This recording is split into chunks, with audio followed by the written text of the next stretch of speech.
Okay, in previous videos, I've showed you how to do conditional formatting, data validation, and if blank statements, whereas as soon as I answer this one, the next question is going to pop up. This one here, I'm going to be showing you one other thing. Here's how to sort of give the students a count of how many questions are left unanswered. Now in this case, obviously I have 3. So what I'm going to do is I'm going to, in this cell here, I'm going to hit equals count blank, and then open parentheses. Now, anything that I'm going to put in here, it's going to count the number of blank cells. If it was to do that for like this range here, it's going to tell me that there are 6 empty cells. If I was to type something in there, it's going to say that I have 5. What I'm going to do though is I'm going to specify to just these 3 cells. So I'm going to do equals count blank. And what I'm going to do is I'm going to first click on that cell, but now I'm holding down the control button on here so I can multiple click. I'm holding down control and I'm going to click here and here.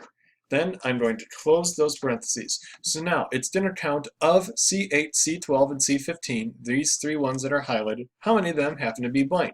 Well, now I have 3, so I can almost say the statement 3 questions remaining. So what I'll do right here is let's say I answer that, favorite character, Han Solo. Look, now that I've answered that, I have 2 questions left. Is Star Wars better than Star Trek? Most definitely. And why is it better? Now it's going to say that I have 0. So here's how I use count blank to just kind of give students an idea how much they have left. For additional little fun, you could kind of move that up to the very top row, and you could do view, freeze, and I want to freeze the first row. So this way, if I had a series of a whole bunch of questions, it's always going to be saying, so I'm scrolling down here, it's always going to be saying, how many questions do you have left? So that's kind of at the top. You could set that up if you want to do a little bit of conditional formatting.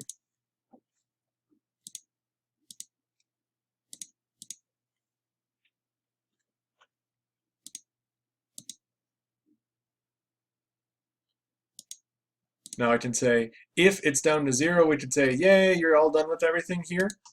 So here's we have it yellow there, but the moment that they finished up the last one, it's going to change that to green. So it's just a way to kind of give them a clue, hey, you're all done. You have at least answered every question, so they won't leave anything blank.